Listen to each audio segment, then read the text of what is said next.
Hello everyone. तो हम देख रहे हैं विजन आईएएस के टेस्ट का सिलेबस, उसके अकॉर्डिंग पढ़ेंगे और उसके बाद टेस्ट सॉल्व करेंगे ताकि हमें पता चले जो हमने पढ़ा है वो वहाँ पे हम अच्छे से यूज़ कर पा रहे हैं या नहीं कर पा रहे हैं, मतलब टेस्ट में क्वेश्चन सॉल्व कर पा रहे हैं या नहीं कर पा रहे हैं। ठीक है, इसके अकॉर्डिंग आप मेंस का भी आंसर लिख सकते हो।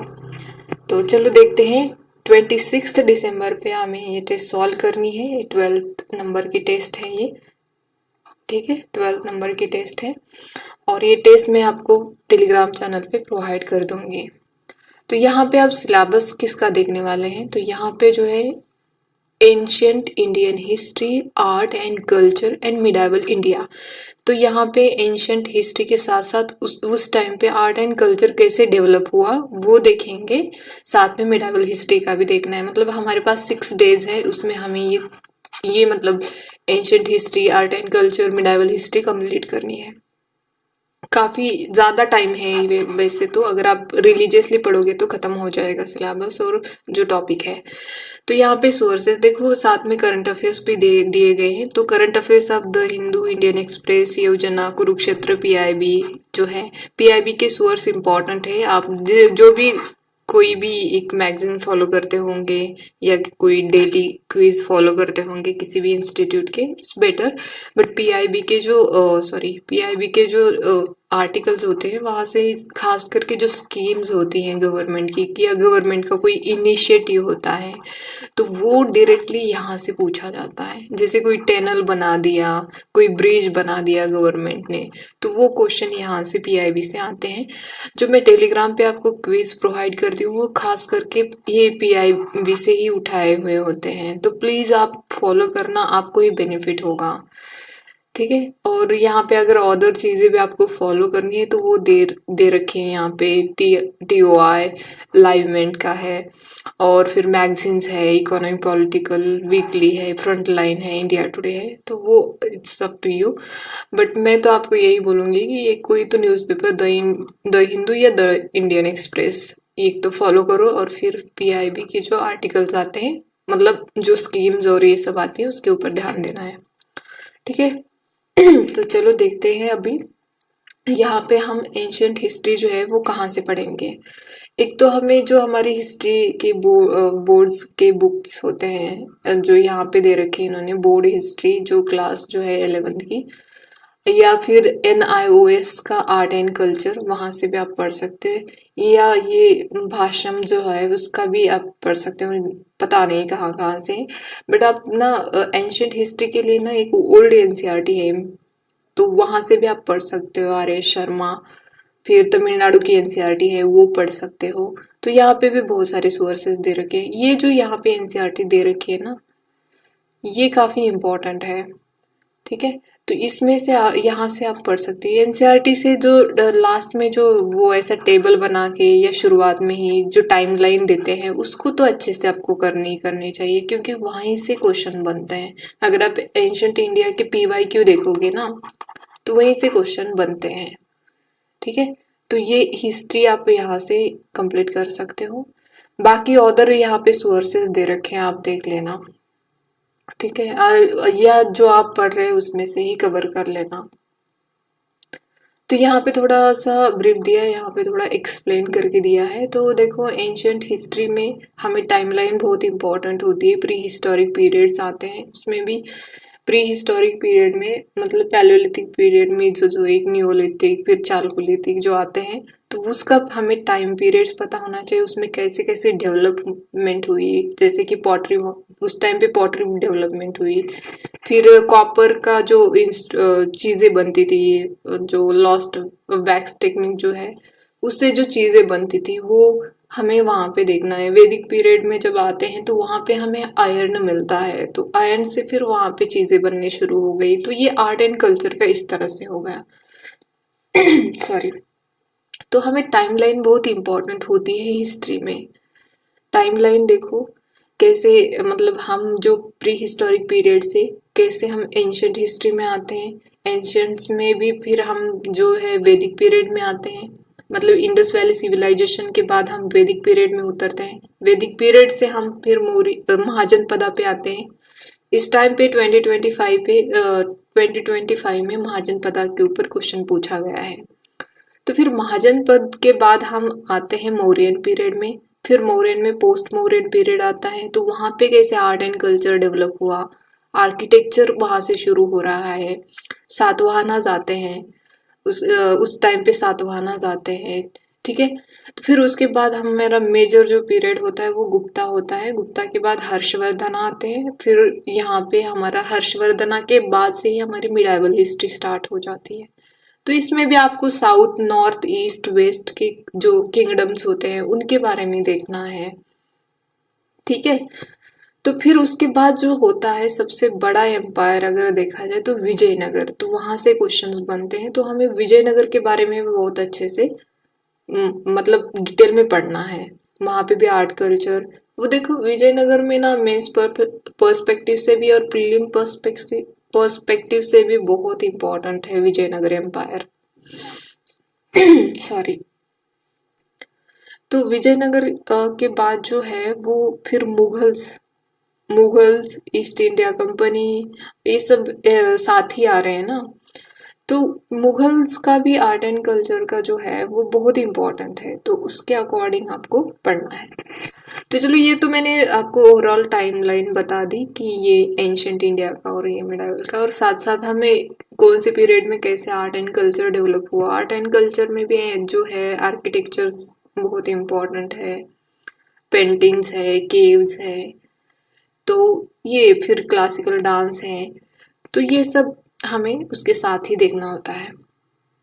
इस तरह से पढ़ोगे तो आपको इंटरेस्ट भी आएगा। जैसे जैसे आपको, मुझे तो लगता है कि एंशिएंट हिस्ट्री है ना और मिडाइवल दोनों ही बहुत इंटरेस्टिंग है, लेकिन आपका इंटरेस्ट उसमें जनरेट होना बहुत इंपॉर्टेंट है पहले तो, ठीक है।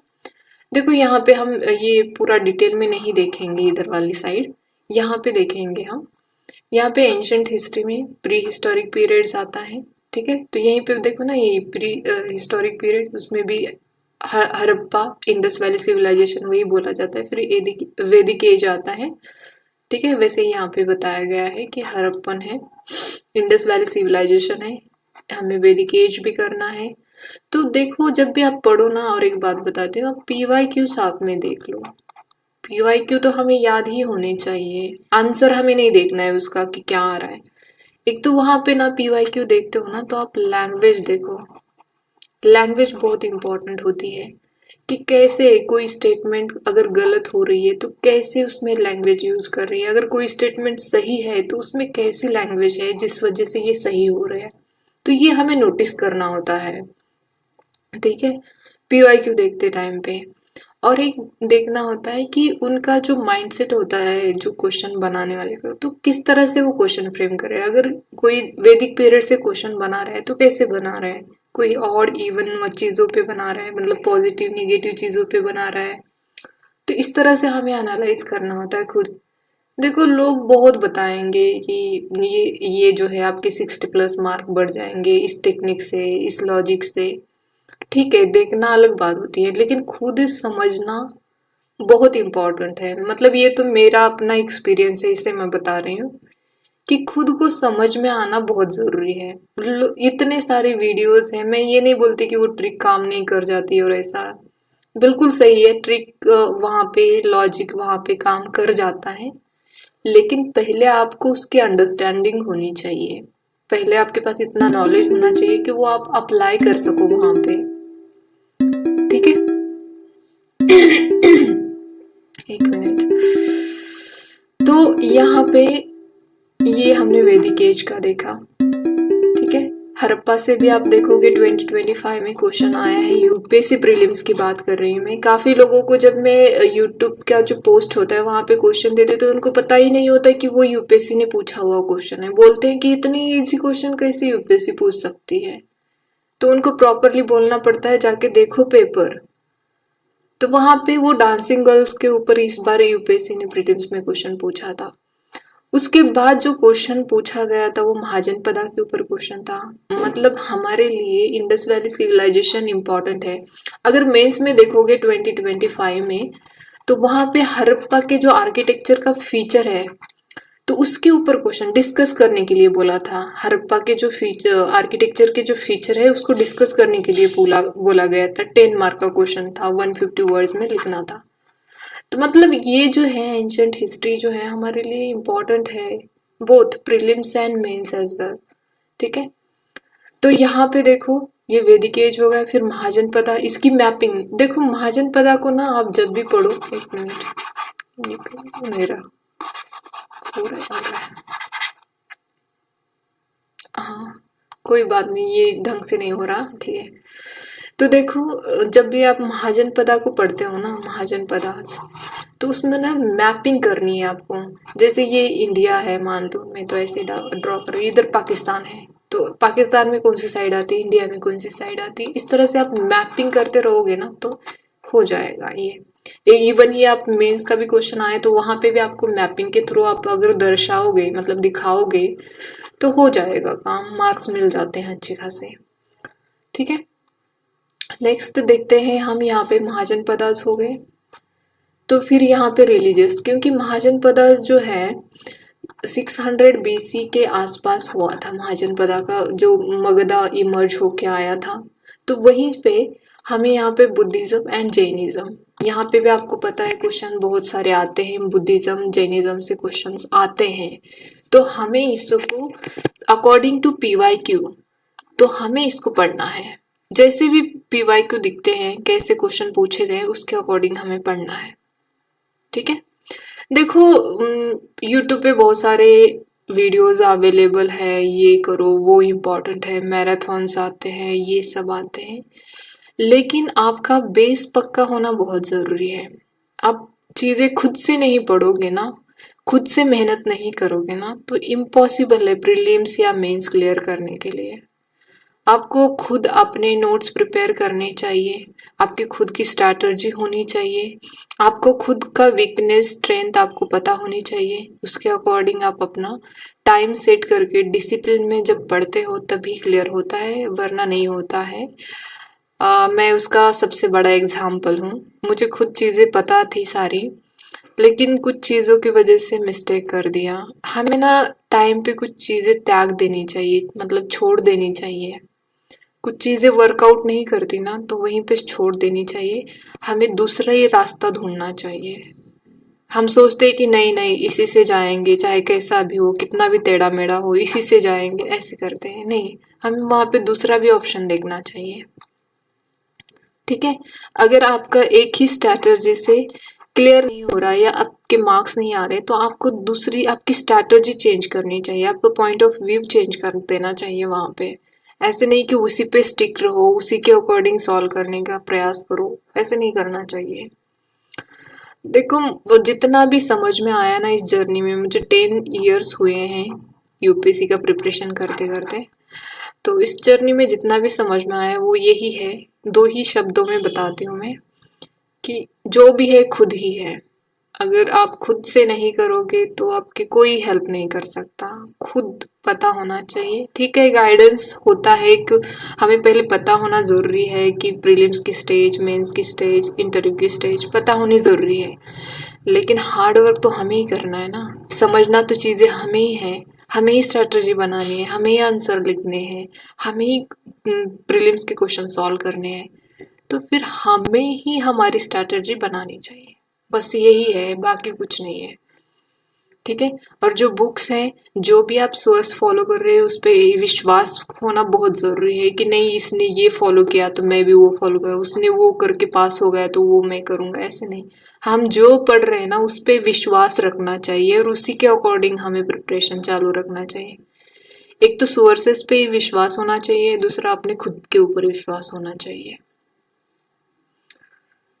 ठीक है, तो यहाँ पे रिलीजियस रिफॉर्म्स शुरू हुए, क्यों आए रिलीजियस, रीजन, असर्शन और रीजन के क्वेश्चन भी होते हैं, तो उसके अकॉर्डिंग भी हमें मालूम होना चाहिए। फिर यहाँ पे Mauryan age, post Mauryan age काफ़ी इंपॉर्टेंट है। यहाँ पे अशोका वाला जो चीज़ है, मतलब उनके जो रॉक एडिक्ट्स होते हैं, मेजर माइनर, उनके जो स्कल्पचर होते हैं, उसके ऊपर क्वेश्चन पूछे जाते हैं, तो इसको हमें अच्छे से करना है। मौर्यन एज, फिर संगम एज आता है यहाँ पे, उसके बाद गुप्ता एज है जो कि काफ़ी इम्पोर्टेंट है ये। यहाँ पे क्या बोलते हैं पोएट्स और ये मतलब साइंटिस्ट जो हुए हैं, तो उनके बारे में भी हमें पता होना चाहिए। लिटरेचर भी बहुत अच्छे से इनका करना है, साथ ही साथ इनका आर्ट एंड कल्चर, क्योंकि गुप्ता पीरियड को गोल्डन एज माना जाता है आर्ट एंड कल्चर के लिए, आर्किटेक्चर के लिए। यहीं से हमें पुराने जो टेम्पल्स है वो दिखाई देते हैं, तो हमें यहाँ से अच्छे से करना है, ठीक है। फिर आर्किटेक्चर की बात आती है तो यहाँ पे स्कल्पचर, फिर रिलीजन एंड फिलोसफीज आई है। यहाँ पे इंडियन पेंटिंग्स डेवलप हुई है। अगर आप देखोगे अजंता और वेरुल का जो है फर्स्ट एंड सेकंड बीसी से लेके और फर्स्ट एंड सेकंड सी तक के यहाँ पे आपको पेंटिंग्स दिखाई देती है अजंता और वेरुला के उसमें, ठीक है। तो फिर Indian music, Indian dance, like इसमें डांस जो होते हैं, फोक डांस होता है, क्लासिकल डांस होते हैं, ठीक है, तो वो हमें पता होना जरूरी है। फिर यहाँ पे इंडियन थिएटर्स आते हैं, इंडियन सिनेमाज हैं जो इम्पोर्टेंट। आजकल आपको यहाँ पे थोड़ा थिएटर और इंडियन म्यूजिक और डांस के ऊपर क्वेश्चन नहीं, लेकिन आते हैं क्वेश्चन, हो सकता है 26 में यूपीएससी पूछ ले, ठीक है, तो पढ़ना जरूरी है। आर्ट एंड क्राफ्ट, सॉरी ये इंडियन लैंग्वेज एंड लिटरेचर। अभी देखो हमारी जो क्लासिकल लैंग्वेज है उसमें मराठी को मिला है स्टेटस, आसाम को मिला है, बंगाली को मिला है, प्राकृतिक को मिला है, तो हमें यहाँ पे याद रखना है, ठीक है। पाली को मिला है, सॉरी प्राकृत पाली, और ये मराठी और आसामी और बंगाली इन लोगों को क्लासिकल स्टेटस मिला है। तो ये कब से और कौन देता है, तो इसका और क्राइटेरिया क्या होता है, ये हमें अच्छे से करना है, क्योंकि 25 में इसके ऊपर क्वेश्चन पूछा नहीं, लेकिन हो सकता है 26 में पूछ ले, ठीक है। Art and crafts, science and technology in ancient India, तो ये इस पे साइंटिस्ट जो होते थे, कौन से पीरियड में कौन सा साइंटिस्ट हुआ है, तो ये हमें ज्ञात होना चाहिए, ठीक है। Indo Islamic culture, medieval India, early medieval period जो है वो देखना है हमें। फिर नॉर्थ इंडिया, साउथ इंडिया, सल्तनत पीरियड, दिल्ली सल्तनत में भूल गई, हाँ दिल्ली सल्तनत इम्पॉर्टेंट है। फिर जो दिल्ली सल्तनत के बाद आता है विजयनगर एम्पायर एंड किंगडम्स, तो ये हमें इसमें इस टेस्ट के लिए पढ़ना है और प्रीलिम्स के लिए भी इम्पोर्टेंट है। तो यहाँ पे देखो रिलीजियस मूवमेंट हुई थी, जैसे कि भक्ति मूवमेंट, सूफी मूवमेंट, ठीक है, तो ये मूवमेंट्स भी काफ़ी इम्पोर्टेंट है, मेंस में भी इसके ऊपर क्वेश्चन पूछे जा चुके हैं, ठीक है। मुगल पीरियड्स और जो मराठा कॉन्फेडरेसी है तो उसके बारे में पता होना चाहिए।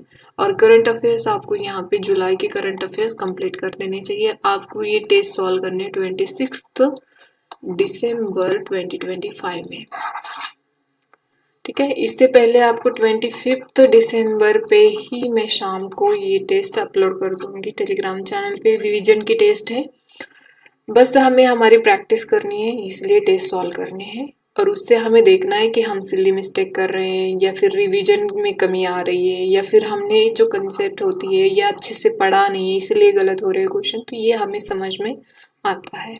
तो आज के लिए इतना ही, आप टेस्ट सॉल्व कर देना। और इनमें जो PYQ होते हैं क्वेश्चन पेपर, जैसे CAPF का हो, इस CDS का हो, NDA का हो, ये यूपीएससी कंडक्ट करती है ना, तो इसके लिए ना इसके हम क्वेश्चन पेपर जो है वो सॉल्व करेंगे 10 मिनट्स एवरी डेज, ठीक है, 10 मिनट्स एवरी डेज करेंगे। तो चलो फिर अब देखते हैं, हम टेस्ट के डे पे मिलते हैं, ठीक है, चलो बाय।